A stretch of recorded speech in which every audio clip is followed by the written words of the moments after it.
নদিয়ার কল্যাণী জেএনএম হাসপাতালের junior boys হোস্টেলের ঘর থেকে ফাইনাল বর্ষের এক ছাত্রের মৃতদেহ উদ্ধারকে কেন্দ্র করে চাঞ্চল্য ছড়িয়েছে।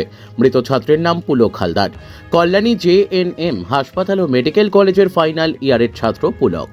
বাড়ি দক্ষিণ 24 পরগনার মগরাহাটের ধামুয়ায়। জানা গিয়েছে 20 তারিখ হোস্টেলের ক্যান্টিনে খেতে গিয়েছিল। তারপর থেকে রুম থেকে বের হতে দেখা যায়নি পুলককে, এমনকি ক্যান্টিনেও যাননি। বৃহস্পতিবার দুপুরে পুলকের রুম থেকে পচা গন্ধ বের হয়। গন্ধ পেয়ে হস্টেলের ছাত্ররা হাসপাতাল ও কলেজ কর্তৃপক্ষকে খবর দেন। হাসপাতাল কর্তৃপক্ষ ও কল্যাণী থানার পুলিশ দরজা ভেঙে দেখতে পান বিছানায় মৃত অবস্থায় পড়ে রয়েছেন পুলক। পুলিশ দেহটি উদ্ধার করে, তবে কী কারণে মৃত্যু তা জানতে ইতিমধ্যেই তদন্ত শুরু করেছে কল্যাণী থানার পুলিশ। মগরাহাট এলাকার বাড়িতে খবর আসার পর কান্নায় ভেঙে পড়ে পরিবারের লোকজন ও প্রতিবেশীরা। লাস্ট 21 তারিখ কথা হয়েছিল বাড়িতে ফোন করে, তারপরে ফোন করছিলাম, প্রথমে রিং হয়েছে, সেদিন আর কথা হয়নি। তারপরে ফোন সুইচ অফ বলেছিল, তারপর থেকে কন্টিনিউ ফোন করছি, কন্টিনিউ ফোন সুইচ অফই বলে যাচ্ছে। তা আজকের ওখান থেকে হোস্টেল থেকে মনে ফোন করেছে, ফোনে বললো যে বাড়ির লোক যাওয়ার কথা। তারপরে এই খবর, আমরা আর কিছু জানি না। 20 তারিখে ক্যান্টিনে লাস্ট খাওয়া দাওয়া করে। মনে ওই মনে ওকে দেখা গেছে লাস্ট।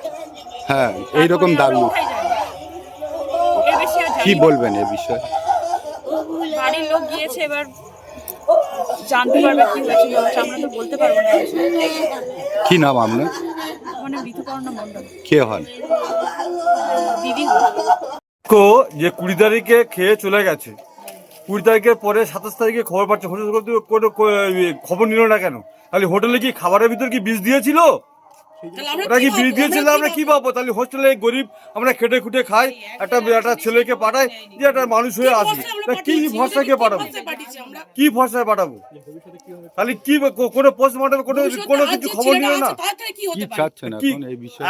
এখন আমি চাচ্ছি শাস্তি হোক। হোস্টেল কর্তৃপক্ষ মাননীয় মুখ্যমন্ত্রীকে বলছি যে তাদেরকে কঠিন শাস্তি দিক। আমাদের ছেলেকে যেন পোস্টমর্টমের রিপোর্টে যেন ভালো করে পায়। আর আমাদের ছেলে তো চলে গেছে, আর পাবো না।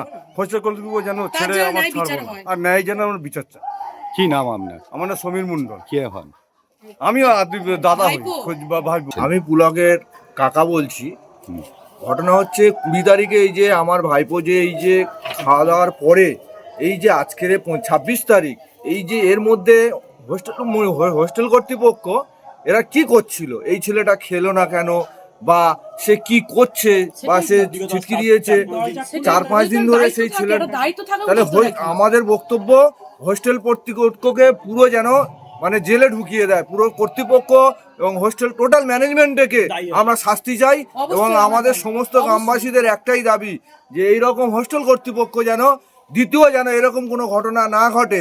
তার জন্যে আমরা আমাদের গ্রামে থেকে আমাদের একটাই মানে সাংবাদিকদের কাছে আমাদের একটাই আবেদন, বা আমাদের মুখ্যমন্ত্রীর কাছে একটাই আবেদন যে এইরকম হোস্টেল ম্যানেজমেন্ট যেন টোটালি যেন শাস্তি দেওয়া হয়, এটাই আমাদের দাবি।